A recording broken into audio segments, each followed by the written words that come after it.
Welcome to Smart Updates, your trusted source for breaking headlines, global insights, and sharp analysis from around the world. If you are new here, do not forget to hit that subscribe button so that you never miss an update. This is going to blow your mind.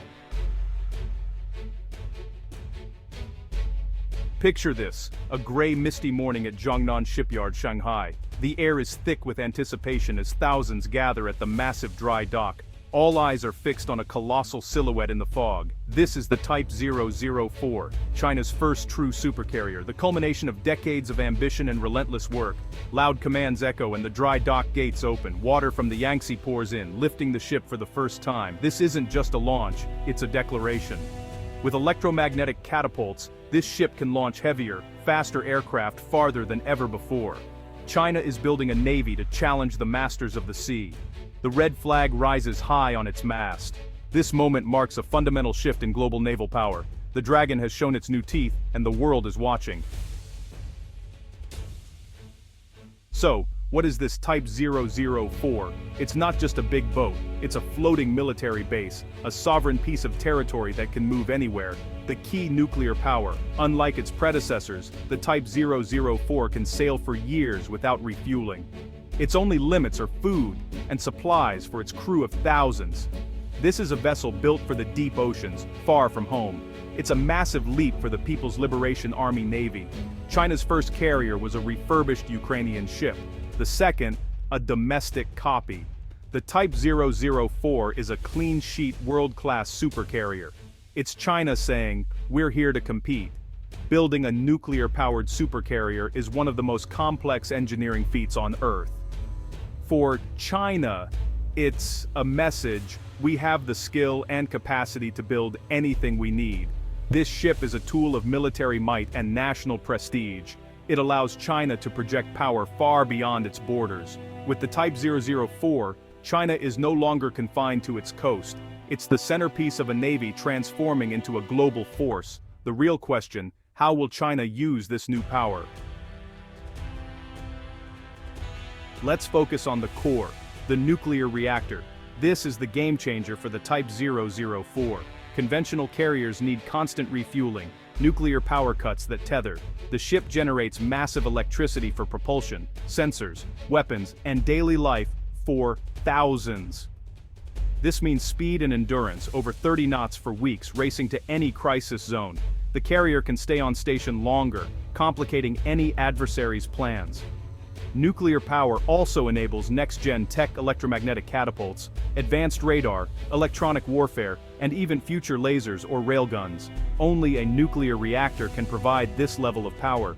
But building and operating a nuclear reactor on a warship is risky and complex. The US has decades of experience. China is new to this on surface ships. Submarines are one thing, a carrier is another. Any mistake could be catastrophic. The nuclear heart gives the Type 004 strength, but also presents China with its greatest technical challenge. Mastering this technology is essential for China's ambitions. The world will be watching to see if they succeed. The stakes couldn't be higher. This is where ambition meets reality. The future of China's Navy depends on it. Now, the flight deck, the heart of a carrier's combat power. The Type 004 features EMALS, electromagnetic aircraft launch system. Forget steam catapults. EMALS uses electromagnets for smooth, powerful launches. Why does it matter? Flexibility and power. EMALS can launch heavy jets or light drones, enabling a future air wing of manned and unmanned aircraft. It means more planes in the air, faster, more firepower when it counts. The carrier will launch the J-35 stealth fighter, J-15 multi-role jets, and the KJ-600 early warning plane. The KJ-600 is critical, the carrier's eyes and ears detecting threats hundreds of miles away. Without EMALS, launching such heavy aircraft would be nearly impossible. But this tech isn't easy. The US Navy has struggled with EMALS reliability. China faces the same, if not greater, challenges. The success of the Type 004 depends on mastering this system. It's a high-risk, high-reward gamble. If China gets it right, it changes the game. If not, the ship's potential is limited. The world is watching. To understand the Type 004, you have to know its competition, the US Navy. For generations, the US Navy has ruled the seas with its nuclear-powered supercarriers. The US operates 11 of these titans. China, even with the Type 004, will have 4 carriers, only 1 nuclear. The numbers still favor the US, but it's not just about numbers. American carriers are the gold standard, proven, reliable, and crewed by generations of experienced sailors. This institutional knowledge is a huge advantage. The new Ford class is America's answer to the future nuclear power, EMALs, automation, and a redesigned flight deck. The Ford is the benchmark for all others, including the Type 004. The US Navy has more ships, more experience, and a global network of bases and allies. Its carrier strike groups are unmatched concentrations of power. The arrival of the Type 004 doesn't erase that advantage overnight, but it signals the end of uncontested American naval supremacy. A new player has entered the big leagues. The competition is real, and it's just beginning. The world's oceans are about to get a lot more crowded. The stakes have never been higher. Let's put them side by side. China's Type 04 versus America's Ford class. On paper, both are supercarriers, over 100,000 tons, nuclear-powered, with EMALS catapults. Both are designed for advanced manned and unmanned aircraft, but the devil's in the details. The Ford class uses 2 A1B reactors, producing more electricity than ever before, key for future upgrades like lasers. The US has decades of reactor experience. China is just starting with surface ship reactors. The air wing is where it counts. The Ford class fields the F-35C stealth fighter, Super Hornets, Growlers, and Hawkeyes, a mature, integrated force. The Type 004 will fly the J-35 and KJ-600, but these are newer and less proven. The US leads in software, networking, and sensor fusion, turning planes into a single fighting force. The biggest difference: experience. US crews have decades of flight deck operations under pressure. China's crews are still learning. Turning hardware into an effective combat system takes time and training. The Type 004 is a world-class ship, but excellence can't be rushed. The race is on, but the US still leads. The gap is closing, but it's not closed yet. The next decade will tell the story. What does this mean for the balance of power at sea? The tide is shifting. For decades, the Western Pacific was an American lake. The US Navy's presence reassured allies and enforced order. The Type 004 is designed to challenge that reality. With a nuclear supercarrier, China can maintain a persistent presence far into the Pacific.